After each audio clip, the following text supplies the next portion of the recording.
Mungkin sukar untuk dipercayai, tetapi selepas bertahun-tahun setia dengan iPhone, semakin ramai pengguna membuat keputusan drastik. Mereka mula beralih kepada peranti seperti telefon boleh lipat ataupun foldable, dan juga ramai yang tak boleh menoleh ke belakang lagi. Malah apabila melihat model iPhone terkini ni terpampang di rak kedai sekarang, ia boleh menimbulkan perasaan seolah-olah sesuatu yang kemas, tetapi hambar dan tidak lagi bersemangat. Kalau dulunya Apple adalah ikon inovasi dan juga peneraju trend, tapi sekarang kenapa tiba-tiba jenama ni terasa seperti barang retro dalam poket? Tapi kali ini kita akan bongkar habis-habisan 5 sebab utama yang cukup keras mengapa ramai pengguna mula meninggalkan ekosistem Apple ni. Kita akan mula dari isu reka bentuk yang boleh dilipat, ataupun terus ke kecanggihan AI, sampai ke perkara yang sekecil-kecilnya yang kadang-kadang boleh membuatkan pengguna tidak berpuas hati. Dah sedia? Jom kita selami.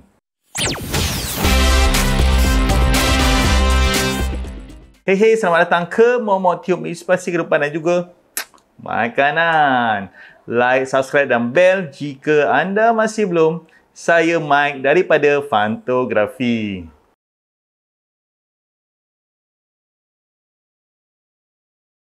Sebab pertama, dan yang paling ketara dari segi fizikal, reka bentuk.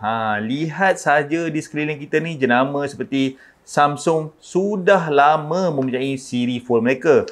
Google juga sudah masuk gelanggang dengan Pixel Fold. Malah jenama macam Oppo dan juga Huawei sudah pun ada pilihan lipatan mereka sendiri yang cukup menarik di pasaran. Tapi kalau kita tengok Apple, masih lagi dalam angan-angan. Dengan kabar angin, ia mungkin hanya akan muncul beberapa tahun saja lagi. Ini bukan sekadar lambat. Ini seolah-olah Apple sengaja ketinggalan kereta api inovasi. Pengguna peranti lipat ni ataupun fold ni bukanlah sekadar gimmick. Apabila telefon ni dilipat dan dimasukkan dalam poket, perasaannya berbeza. Ia menawarkan fungsi seakan tablet mini dalam saiz sebuah telefon pintar. Senang cerita, satu dalam dua peranti boleh buat dua kerja. Ini bukan sekadar cool, tapi sangat praktikal dan juga mengubah cara pengguna berinteraksi dengan gadget. Berbanding dengan iPhone, reka bentuknya dilihat hanya menerima perubahan kecil dari tahun ke tahun. Semuanya menaikkan harga, tetapi tidak pada fungsi ataupun pengalaman pengguna yang revolusioner. Apple mungkin menganggapnya sebagai refine ataupun diperhalusi, tapi bagi mereka yang sudah merasai pengalaman telefon lipat ni, refine itu sebenarnya sinonim untuk stagnan. Ia seolah-olah Apple takut untuk mengambil risiko, mungkin kerana isu ketahanan ataupun mengejar kesempurnaan yang mutlak. Namun, dalam dunia teknologi yang bergerak pantas ni, kesempurnaan yang terlalu lama boleh menjadi ketinggalan zaman. Kita lihat pula panel skrin pada telefon lipat pada masa ini.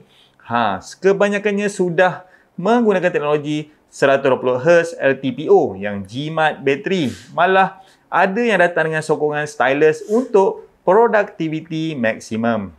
Jelaslah teknologi lipatan ini bukan main-main. Ia bukan sekadar trend yang datang dan juga pergi, tapi satu evolusi dalam reka bentuk telefon pintar yang Apple seolah-olah terlepas pandang. Dan ini baru kita bercakap tentang reka bentuk fizikal. Jika diselami tentang isi kandungannya pula, perbezaan lebih ketara.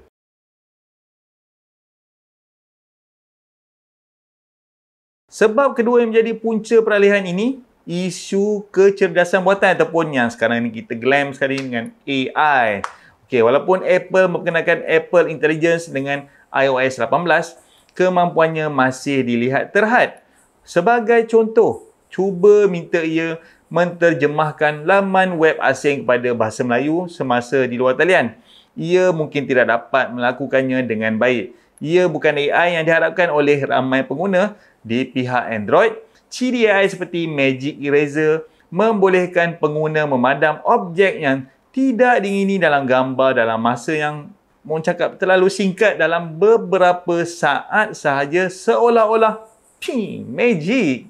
Okey, mahu terjemahan langsung ataupun direct translation, pengguna boleh melihat sari kata semasa mesyuarat dalam bahasa asing secara langsung di telefon bimbit tanpa perlu aplikasi pihak ketiga. Ini bukan sahaja lagi fantasi, tapi realiti yang digunakan setiap hari oleh pengguna Android. Siri pula, pembantu maya Apple ni masih sering dikritik kerana salah faham dan juga kerap mengecewakan. Ia terasa seperti pembantu yang tidak memahami konteks ataupun arahan yang mudah. Sebaliknya, Google Assistant telah lama berintegrasi dengan Gemini Nano dan juga kemampuannya melangkaui arahan suara biasa. Ia boleh meringkaskan dokumen PDF 50 pages ataupun 50 halaman menjadi 3 poin utama sambil menganalisis corak graf yang kompleks. Untuk jurugambar, ciri Basic pada peranti Pixel boleh menukar ekspresi muka kepada gambar kumpulan secara automatik tanpa perlu suntingan editing manual yang memakan masa. Ini semua adalah AI yang berfungsi dan juga menyelesaikan masalah sebenar pengguna. Apple sering bercakap tentang privacy yang ketat, tapi apabila AI mereka sendiri tak mempunyai data yang cukup pada peranti, ia terpaksa bergantung kepada ChatGPT. Ini menimbulkan persoalan. Sejauh mana privacy yang dicanangkan itu benar-benar menyeluruh? Android pula menawarkan lebih kebebasan. Pengguna boleh memilih model AI yang ingin digunakan, menyekat kebenaran sensor tertentu dan juga kebanyakannya boleh berfungsi walaupun dalam mod penerbangan. Ini menunjukkan kebebasan dan juga kawalan di tangan pengguna. Ringkasnya, AI di platform Android dirasakan lebih proaktif dan juga cekap, manakala AI di iPhone masih terasa kurang matang dan sering membuat pengguna geram.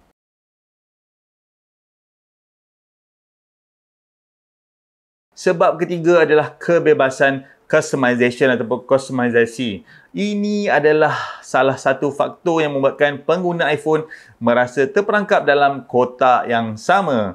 Di Android ni, jika pengguna mahukan pack ikon monokrom yang nampak bergaya dan juga minimalis, ianya mudah je ditukar. Mahu widget interaksi besar-besar, ianya juga memaparkan maklumat penting terus di skrin utama.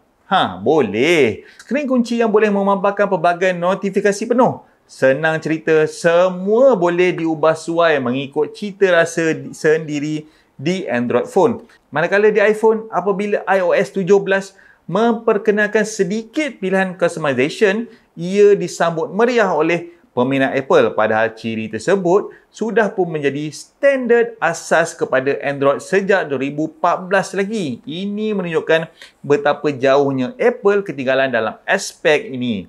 Apabila pengguna ingin memasang aplikasi daripada sumber luar ataupun side loading APK, contohnya untuk mencuba aplikasi yang tiada di Play Store, Android hanya memberikan amaran sekali sebelum membenarkan pemasangan. Ini membuka banyak pintu untuk pengguna yang mahukan lebih kawalan. Mahu menukar pelayar, aplikasi SMS ataupun aplikasi email, Google tidak menghalang kerana itu adalah hak pengguna. Bagaimana pula dengan Apple? Untuk menukar enjin pelayar ataupun browser pun masih diwajibkan menggunakan WebKit mereka sendiri tanpa pilihan lain. Ini menunjukkan betapa tertutupnya ekosistem Apple dan juga bagaimana mereka mengawal pengalaman pengguna dari A sehingga Z. Impak yang lebih besar terasa pada pengurusan fail. Satu aspek penting untuk produktiviti. Di Android, pengguna boleh memindahkan fail zip 4GB terus ke dalam telefon, mengekstraknya, menyunting video di dalamnya dan kemudian memindahkannya ke dalam pemacu kilat USB-C. Kerja selesai dalam beberapa minit sahaja tanpa langkah yang rumit. Di iPhone, pengguna perlu mengimport gambar ataupun video ke foto terlebih dahulu, kemudian menyalinnya ke fail, dan jika ingin memindahkannya ke peranti lain, perlu menggunakan AirDrop. Jika format fail itu HEIF, pengguna lain perlu ataupun mungkin tidak akan dapat membukanya. Semua ini melambatkan kerja, menyusahkan hidup dan terasa sangat kuno dalam era digital ni. Sampai sini, kita masih belum sentuh pasal harga kan? Tapi harga ni sebenarnya senjata rahsia Android yang paling ampuh.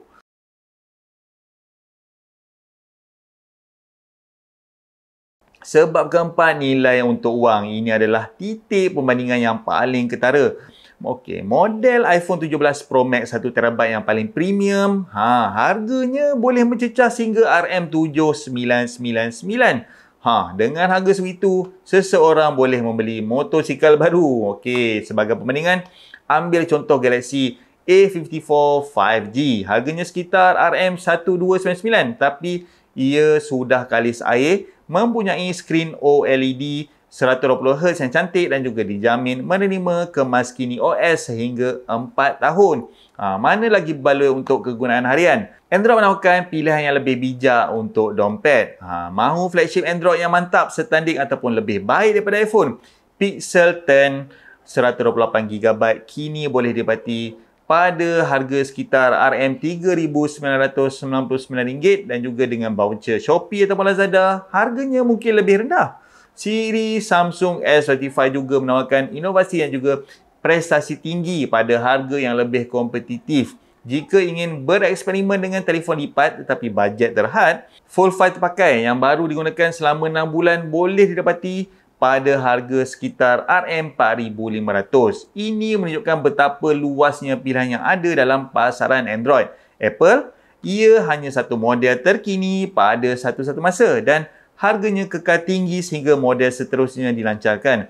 Ini adalah orang panggil strategi yang terhad dan juga tidak mesra pengguna dengan bajet yang berbeza. Android mempunyai spektrum harga yang sangat luas dari peringkat permulaan sehinggalah ke flagship. Dari RM500 untuk Redmi A, RM1,300 untuk Realme, RM2,100 untuk Nothing Phone sehingga RM3,000 lebih untuk Honor Magic. Semua ini mendapat jaminan kemaskini keselamatan dan juga OS sehingga 4 hingga 5 tahun. Jadi, apabila ada pelajar bertanya tentang telefon tahan lama dengan bajet sederhana, jawapannya mudah. Android jawapan dia. Okey, mahukan jenama berprestij? Boleh. Ada pilihan seperti Samsung S dan juga Google Pixel. Tetapi sekurang-kurangnya pengguna tidak terpaksa berhutang dan ataupun berjimat cermat semata-mata untuk memiliki telefon idaman. Ini menunjukkan Android memahami kepelbagaian, keperluan dan juga kemampuan pengguna.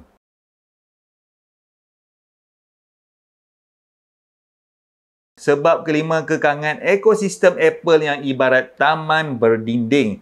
Itu. AirDrop memang pantas jika semua rakan anda menggunakan iPhone. Tapi kalau dalam dunia sebenar, tidak semua orang dalam lingkungan sosial ataupun profesional kita memakai iPhone kan. Cuba hantar fail 8GB ke sebuah komputer Windows. Anda terpaksa menggunakan Google Drive ataupun Dropbox yang memerlukan sambungan internet dan juga memakan masa. iMessage, hebat jika semua keluarga dan juga rakan menggunakan iPhone. Tapi dalam realiti kita ni, klien bisnes kita pun menggunakan WhatsApp bisnes di PC Windows. Mesyuarat juga diadakan melalui Zoom di Linux dan juga TV pintar di rumah anda jenama TCL. Dalam situasi seperti ini, standard universal yang boleh berfungsi dengan semua peranti adalah lebih praktikal. Android, kebanyakan model terkini sudah pun menggunakan USB-C dengan pengecasan pantas sehingga 100W. Ini bermakna satu kabel saja dah boleh untuk gunakan mengecas laptop, telefon, konsol Steam Deck dan juga banyak peranti yang lain. Ini sangat memudahkan dan juga mengurangkan kekusutan kabel, terutamanya jika kita hendak travel dan juga hendak pergi kerja. Apple Lightning masih lagi terhad pada 20W dan juga untuk pengecasan laju, pengguna perlu beli kepala pengecas berharga RM149 secara berasingan.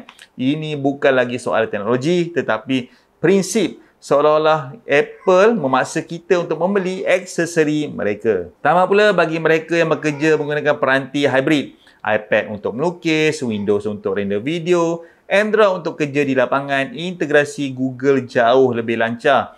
Terdapat Files by Google untuk pengurusan fail, Nearby Share untuk perkongsian data dan juga FastPair untuk sambungan aksesori Bluetooth yang lancar. Semuanya merentasi platform. Ini berfungsi merentasi pelbagai jenama dan juga sistem operasi, memberikan fleksibiliti yang tiada tandingan. Apple pula seolah-olah mahu mengekalkan anda dalam taman berdinding yang cantik, tapi dindingnya semakin mahal dan inovasinya semakin menipis. Dan itulah sebab ramai pengguna untuk membuat keputusan yang drastik untuk lompat pagar. Setakat ini korang rasa mana satu sebab yang paling kritikal buat korang? Isu fold phone yang inovatif, kecanggihan AI ataupun kebebasan customization? Ambil masa sekejap, type komen pilihan korang di bawah. Nak tahu trend rakyat Malaysia mana yang paling ramai macam tension pasal ni kan?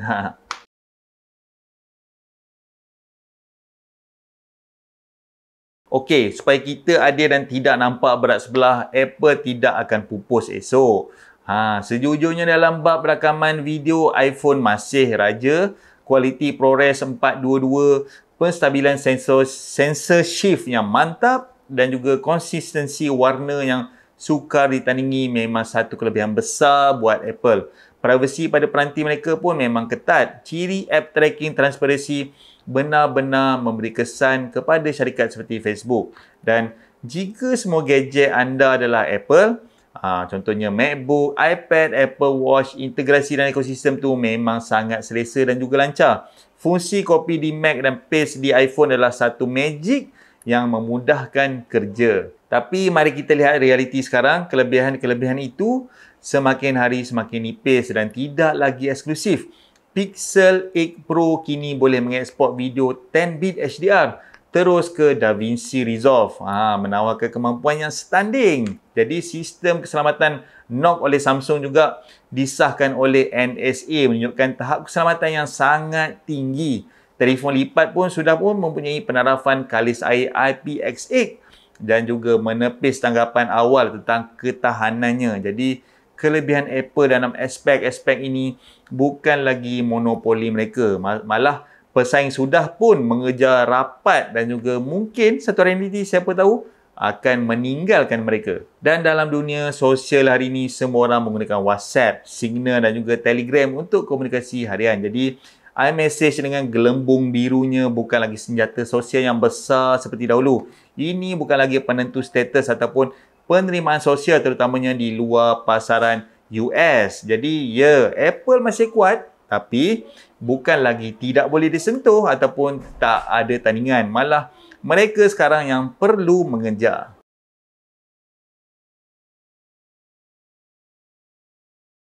Jadi, adakah Apple bakal menjadi jenama masa lalu seperti Kodak yang pernah menjadi gegasi fotografi tetapi tumbang kerana lambat beradaptasi dengan era digital? Belum lagi. Tetapi lampu amaran merah sudah pun menyala terang jika mereka terus lambat dalam isu foldable phone, AI yang kurang cekap dan juga harga yang terus meningkat dan juga customization terkunci. Trend ini akan perpindahan daripada Apple ke Android untuk tahun 2025 ke 2027 dijangka akan menjadi lebih ketara. Pemerhatian terhadap Gen Z menunjukkan satu corak yang menarik. Mereka bukan sekadar mencari jenama tetapi nilai dan fungsi.